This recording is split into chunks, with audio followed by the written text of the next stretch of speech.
Kita melanjutkan pelajaran kita di Injil Yohanes, sekarang pasal 12 ayat 20 sampai 28. Dan bagian ini dapat diberi judul Orang Yunani Memicu Kata Tuhan Mengenai Penderitaan. Pernyataan yang bersifat ironis dari imam besar bahwa seluruh dunia datang mengikuti dia menjadi seperti jembatan. Sehingga dalam bagian ini kita akan membaca mengenai beberapa orang dari dunia itu, yaitu beberapa orang Yunani. Jadi memang kata imam besar itu bersifat ironis dan langsung ada peralihan sampai kita membaca mengenai orang Yunani ini. Ini tidak kebetulan saja, tetapi dengan sengaja. Semula rasanya tanggapan Tuhan Yesus Kristus kepada Andreas dan Filipus semula rasanya tidak masuk akal. Semula rasanya tidak ada kaitan antara masalah orang Yunani di luar yang mau bicara dengan Tuhan Yesus Kristus dan tanggapan Tuhan Yesus Kristus. Tetapi sebenarnya ada hubungan. Bagi Tuhan Yesus Kristus, orang Yunani itu mewakili atau melambangkan seluruh dunia yang perlu dijangkau dengan berita kematian dan kebangkitan Tuhan Yesus Kristus. Lebih lanjut, dunia itu tidak akan dijangkau dengan berita itu, kecuali pengikut Tuhan Yesus Kristus rela mengikuti teladan Tuhan Yesus Kristus, tidak mengasihi nyawa mereka sendiri.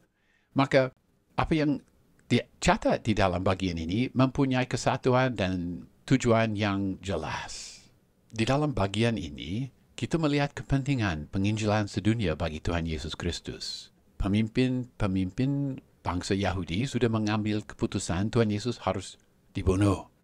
Tetapi di sini ada orang Yunani yang mau bertemu dengan Tuhan Yesus Kristus. Jadi ini bersifat ironis. Bangsa-bangsa Israel yang seharusnya mengikuti dia. Ini bangsa Tuhan sendiri. Mereka mau membunuh dia. Tetapi orang Yunani, mereka yang di luar perjanjian Allah, hendak bertemu dengan Tuhan Yesus Kristus. Dan ini juga memicu Tuhan Yesus, dia berbicara mengenai karyanya atas kayu salib dan keselamatan seluruh dunia. Dia harus mati untuk menyediakan hidup bagi orang banyak itu. Kita harus siap mati untuk membawa berita itu kepada mereka. Jika kita mencintai nyawa kita sendiri, kita merusakkan nyawa kita. Jika kita membenci nyawa kita, kita memperoleh kekayaan di dalam kehidupan kekal. Jika kita membenci nyawa kita, Allah Bapa akan menghormati kita. Pasal 12 ayat 20. Di antara mereka yang berangkat untuk beribadah pada hari raya itu, terdapat beberapa orang Yunani. Status keagamaan orang Yunani ini tidak dijelaskan. Memang ada peraturan bagaimana caranya supaya orang bukan Yahudi dapat menjadi Yahudi. Mereka dapat memeluk agama Yahudi melalui sunat dan beberapa peraturan yang lain. Kita melihat di Matius pasal 23 ayat 15 dan Kisah Para Rasul pasal 6 ayat 5 menceritakan orang seperti itu. Ada orang bukan Yahudi yang lain seperti yang diceritakan di dalam Kisah Para Rasul pasal 8 ayat 27 sampai 39. Mereka terkesan dengan agama Yahudi dan mereka hadir pada hari raya, tetapi mungkin tidak secara resmi memeluk agama Yahudi. Di dalam pelataran Bait Allah, orang-orang bukan Yahudi dapat mendekat sejauh pelataran bangsa-bangsa, tetapi hukuman maut menanti mereka yang menginjak pada pelataran wanita di situ. Istilah orang Yunani di sini dapat merujuk pada orang Yunani yang Yunani secara etnis, tetapi istilah ini dapat juga menceritakan yang sudah memeluk bahasa dan budaya Yunani. Mereka diyunanikan, padahal sebenarnya secara etnis mereka bukan orang Yunani. Pasal 12 ayat 21. Mereka pergi kepada Filipus yang berasal dari Bethsaida di Galilea, lalu berkata kepadanya, Tuan, itu kata kurios, Tuan, bukan Tuhan, tapi Tuan, kami ingin bertemu dengan Yesus. Secara harfiah, kami ingin melihat Yesus. Mengapa mereka tertarik pada Tuhan Yesus Kristus tidak dijelaskan. Mungkin mereka sudah mendengar dia. Mungkin mereka mendengar kabar angin mengenai Tuhan Yesus. Demikian juga kita tidak tahu mengapa mereka mendekat dan berbicara pada Filipus.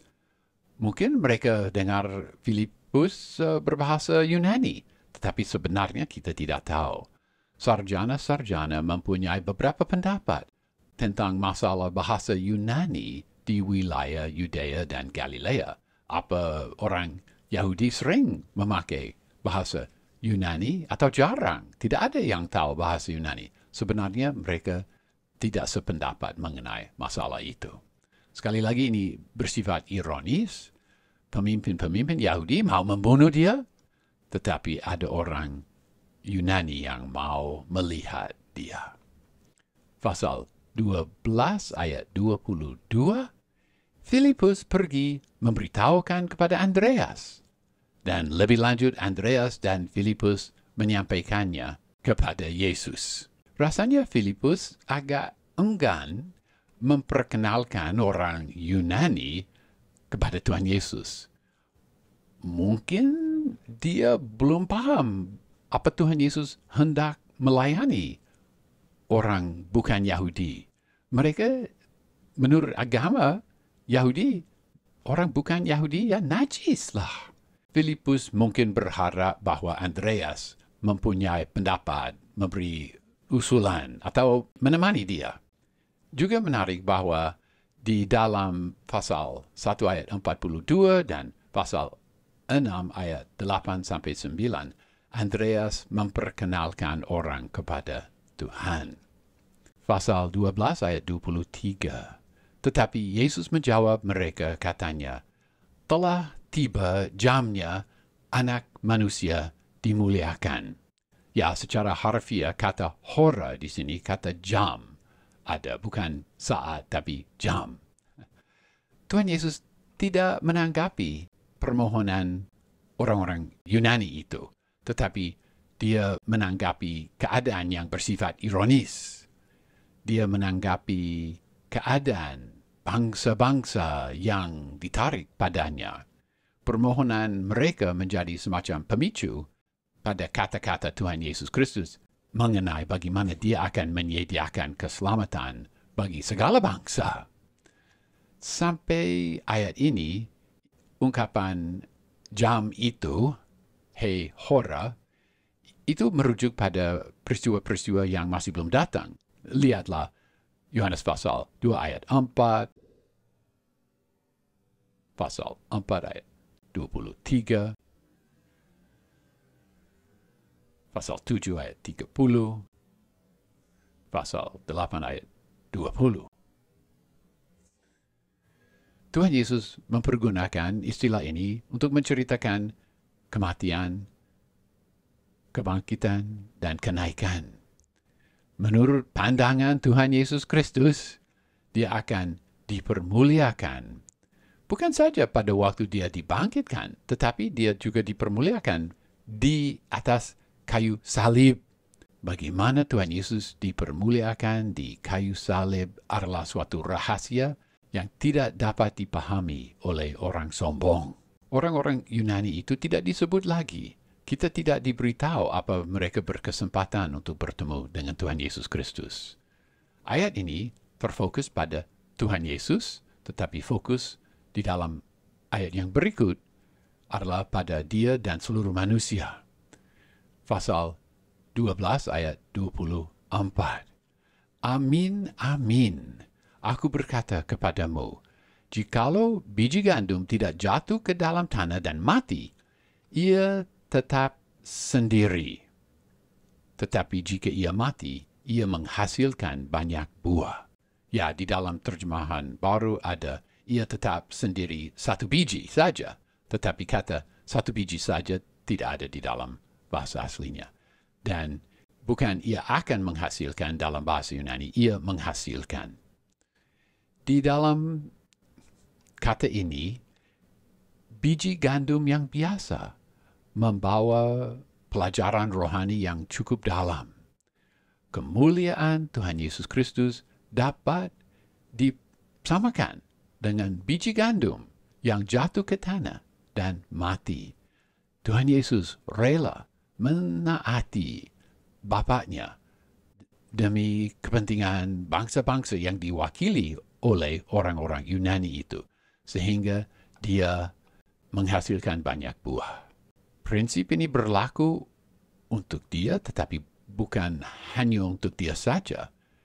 Prinsip ini juga berlaku untuk kita. Di dalam ayat yang berikut, kita baca bahwa ini berlaku untuk barang siapa. Ingatlah, dia akan berkata, sama seperti Bapa mengutus aku mengutus kamu. Ini mengenai Tuhan Yesus. Dia akan mati, dia akan menghasilkan banyak biji gandum. Anak-anak Allah, semula 50, menjadi ratusan, menjadi ribuan, menjadi jutaan dan jutaan dan jutaan. Tetapi ayat ini juga mengenai kita. Kita juga perlu mati. Kita perlu juga menjadi seperti biji gandum yang dibuang, jatuh ke tanah, apa di Jawa, apa di Papua, apa di Jepang, apa di Ekuador, apa di Kanada atau Prancis. Jika kita menjadi seperti dia, rela mati, dan dia tidak menjelaskan apa mati jasmani atau seperti Petrus akan mati jasmani, atau seperti Rasul Paulus berkata, setiap hari aku mati. Tuhan berkata, tetapi jika ia mati, ia menghasilkan banyak buah. Itu melipat gandakan diri menjadi banyak biji gandum yang juga berkesempatan mati dan melipat gandakan diri. Singkatnya ini, Tuhan Yesus mati, dia menghasilkan Injil. Mereka yang sungguh mengikuti Tuhan Yesus Kristus juga rela mati untuk menghasilkan, bukan untuk menghasilkan Injil, sudah ada Injil, tetapi mati untuk menghasilkan penginjilan. Sekali lagi, Tuhan Yesus mati, ia menghasilkan Injil. Pengikut Tuhan yang setia juga harus rela mati untuk menghasilkan penginjilan. Pasal 12 ayat 25. Barang siapa mencintai nyawanya, ia akan kehilangan nyawanya.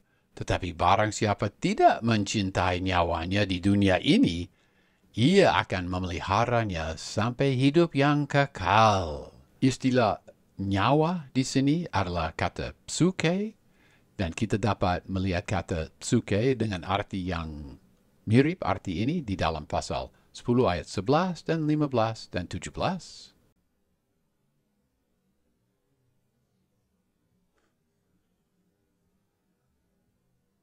Psuke di sini juga dapat diterjemahkan diri, mencintai diri.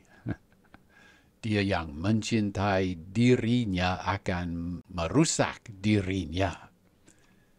Fokus pada ayat ini masih luas menjangkau Tuhan Yesus Kristus dan seluruh dunia. Dia memahami, Tuhan Yesus memahami bahwa jalan yang paling baik ada jalan yang mengutamakan orang lain. Mereka yang mengutamakan diri mereka sebenarnya merusak kehidupan mereka sendiri. Dan mereka yang mengutamakan orang lain memperkayakan dirinya di dalam kekekalan. Perbuatan baik dilakukan oleh orang yang percaya membawa kekayaan kekal, ya, bagi mereka yang percaya pada Tuhan Yesus Kristus. Ada kontras di dalam ayat ini antara mencintai dan membenci diri kita, dan ada kontras antara merusak dan menjaga Ya, dan kedua kata kerja itu memakai tense masa depan. Ada juga kontras antara di dalam dunia ini dan ke dalam kehidupan kekal. Jika kita membenci diri kita, kita secara ironis kita melindungi diri kita sampai ke dalam kekekalan, sampai ke dalam kerajaan Allah. Kata ini tidak menceritakan keselamatan melalui perbuatan, tidak. Ini menceritakan apa yang sebenarnya kita sudah paham. Jika kita mengutamakan diri kita, kita merusak diri kita. Dan jika kita yang percaya pada Tuhan Yesus Kristus, mengasihi Dia, ini menghasilkan hidup yang berkelimpahan, baik di dalam dunia ini, baik di dalam kehidupan ini, maupun sampai kekekalan. Tuhan berkata bahwa kamu menghancurkan dirimu jika kamu mengasihi dirimu. Dan jika kamu mengutamakan kepentingan orang lain atas kepentingan diri, kita memperoleh kekayaan di dalam kekekalan. Maka kita harus membenci diri kita. Kita harus menjadi seperti biji gandum yang jatuh ke tanah dan mati, sehingga kita boleh menghasilkan banyak biji. Dan kita akan kaya dan berhasil dalam kerajaan Allah. Kata Yunani yang diterjemahkan kehilangan atau kadang merusak adalah kata apolumi. Ini dapat menceritakan kemusnahan kekal seperti di dalam Matius pasal 10 ayat 28 dan Yakobus pasal 4 ayat 12. Tetapi lebih sering kata apolumi hanya berkata merusak, seperti di dalam Matius pasal 9 ayat 17. Pasal 12 ayat 26, jika seseorang hendak melayani aku, kiranya ia mengikut aku, dan di mana aku berada, di situ pun pelayanku akan berada. Jika seseorang hendak melayani aku, ia akan dihormati Bapa. Terjemahan saya lebih harfiah daripada apa yang ada di dalam terjemahan baru. Morris dalam buku tafsirannya berkata, ya berada di mana Tuhan berada, ya berarti penderitaan. Ini berarti kehilangan nyawa demi kepentingan Tuhan kita. Tidak ada cara lain di dalam pelayanan Kristen. Barang siapa melayani Kristus di dalam cara ini akan dihormati oleh Bapa. Itu kata Morris. Di dalam konteks ini, dia harus mengikuti aku. Ini berarti dia harus menderita seperti Tuhan Yesus menderita. Bukankah Rasul Paulus berkata yang sama di dalam Filipi pasal 3 ayat 10? Yang ku kehendaki ialah mengenal Dia dan kuasa kebangkitannya dan persekutuan dalam penderitaannya, di mana aku juga menjadi serupa dengan Dia dalam kematiannya. Ayat 25 menyatakan bahwa bagian ini bukan hanya menceritakan Tuhan Yesus Kristus, tetapi juga menceritakan kita.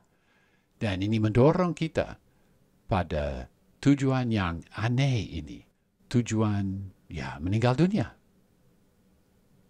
Ayat 26 menegaskan kembali bahwa kematian yang harus terjadi, bukan hanya kematian Tuhan Yesus Kristus, ini juga menceritakan kematian kita. Jika kamu sungguh mau melayani Dia, kamu harus mengikuti Dia di dalam jejak kaki Dia, dan kamu juga harus siap mati. Jadilah seperti biji gandum.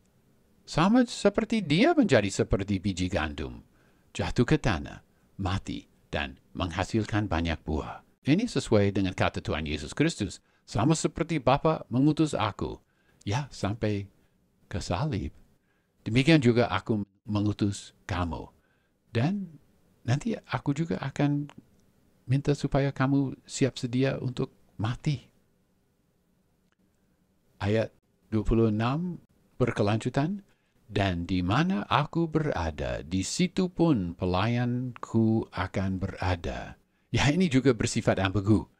Dari satu segi, Tuhan Yesus sebentar lagi akan sungguh menderita, dan hambanya juga harus menderita.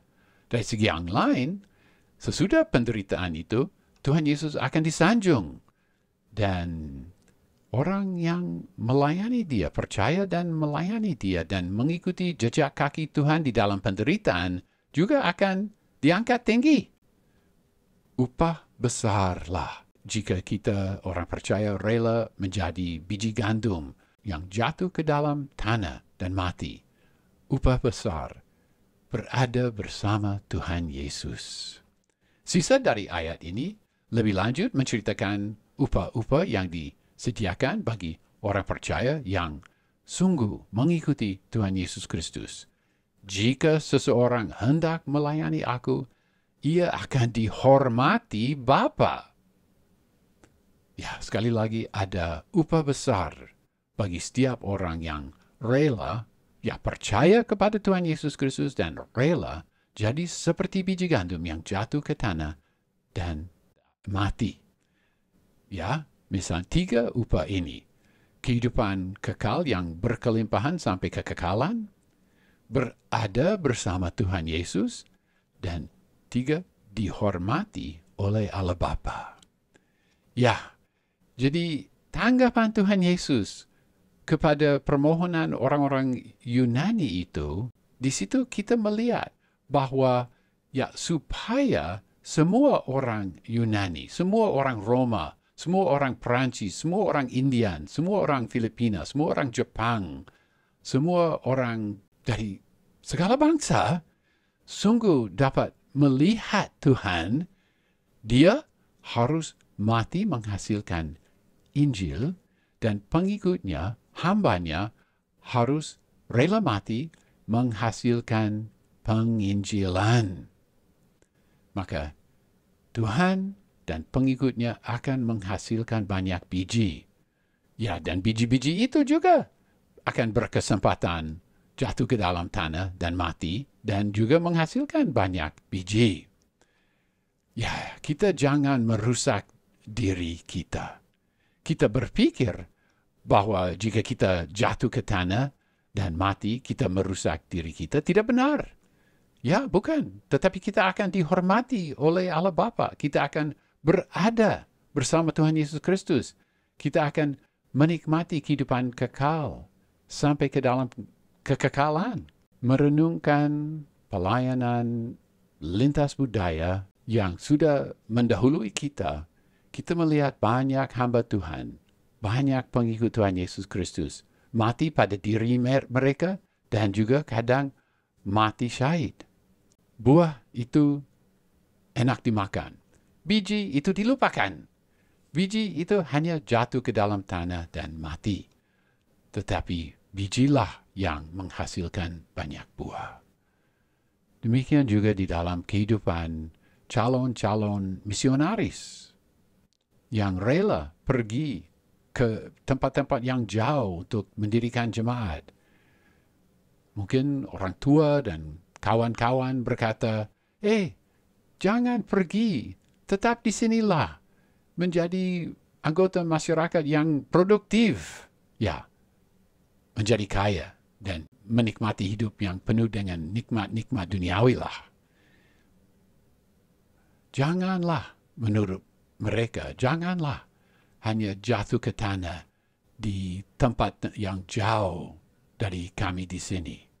Jika calon misionaris itu misalnya memperhatikan kata-kata itu, merusaklah kehidupan mereka. Tetapi banyaklah yang mengambil keputusan percaya kepada Tuhan Yesus Kristus dan hidup seperti Tuhan Yesus Kristus. Jatuh ke tanah dan mati. Ya, banyak penderitaan, banyak kerugian, dan banyak biji gandum dihasilkan karena mereka rela ikut di dalam penderitaan Tuhan Yesus Kristus, seperti apa yang diceritakan di dalam Filipi pasal 3 ayat 10. Mereka rela menggenapi di dalam daging apa yang kurang di dalam penderitaan Tuhan Yesus Kristus bagi tubuhnya. Kolose pasal 1 ayat 24. Apa tua, apa muda, kita dipanggil untuk ikut di dalam jejak kaki Tuhan Yesus Kristus. Dan kita dipanggil untuk memahami dan percaya kata-kata Tuhan Yesus Kristus mengenai kemuliaan dan kerendah hatian. Apa yang semula nampak sebagai jawaban yang aneh mengenai permohonan orang bukan Yahudi itu, orang Yunani itu, sebenarnya menyatakan kerinduan Tuhan Yesus Kristus untuk penjangkauan bangsa-bangsa. Dan memang paham ini diteguhkan oleh ayat 32. Tuhan Yesus di situ berkata, tetapi nanti aku disanjung tinggi dari bumi, aku akan menarik segala orang kepada diriku. Pasal 12 ayat 27. Sekarang jiwaku terharu, dan apakah yang akan kukatakan? Bapa, selamatkanlah aku dari saat ini. Tidak, sebab untuk inilah aku datang ke dalam saat ini. Secara harfiah, bukan sebab itulah, tetapi sebab inilah. Dan secara harfiah, aku datang ke dalam jam ini. Di dalam bagian ini, Tuhan Yesus mulai menceritakan mengenai penderitaan Tuhan dan salibnya lebih jelas. Injil Yohanes tidak menceritakan di dalam pergumulan Tuhan Yesus di dalam Taman Getsemani, tetapi di sini kita memahami bahwa pergumulan mengenai kerelaannya untuk disalibkan dan untuk meninggal dunia, ini bukan teori saja, tetapi kenyataan. Pasal 12 ayat 28, Bapa, muliakanlah namamu. Suara keluar dari surga, aku telah memuliakannya dan aku akan memuliakannya lagi. Dia tidak minta supaya Allah Bapa menyelamatkan dia dari penderitaan dan dari maut. Dia hanya minta supaya Allah Bapa mempermuliakan namanya. Lebih lanjut kita paham bahwa kemuliaan yang disebut di sini menuntut ketaatan sampai maut. Ketaatan sebagai juru selamat di salib. Suara Allah Bapa menjawab doa Tuhan Yesus Kristus baik di baptisan dan juga di atas gunung itu. Tetapi dua peristiwa itu tidak dicatat di dalam Injil Yohanes. Di sini Allah Bapa berkata bahwa dia telah mempermuliakan namanya, ya di dalam pelayanan Tuhan Yesus Kristus sampai saat ini, dan bahwa dia akan mempermuliakan namanya sekali lagi, ya, dan ini merujuk pada salib dan kebangkitan dan kenaikan Tuhan Yesus Kristus. Ya, sebagai ringkasan dapat dikatakan ini. Sebelum bagian ini, orang-orang Farisi mengeluh bahwa seluruh dunia mengikuti dia. Di dalam bagian ini, muncullah beberapa orang ya seolah-olah mewakili seluruh dunia itu. Mereka hendak melihat Tuhan Yesus. Lebih lanjut, permohonan mereka menjadi batu loncatan bagi Tuhan Yesus. Ia menjelaskan bahwa ia harus mati untuk menghasilkan Injil, dan mereka dan juga kita harus mati untuk menghasilkan bukan Injil tetapi menghasilkan penginjilan. Dengan kata lain, di sini Tuhan Yesus menyatakan amanat agung secara khas di Injil Yohanes.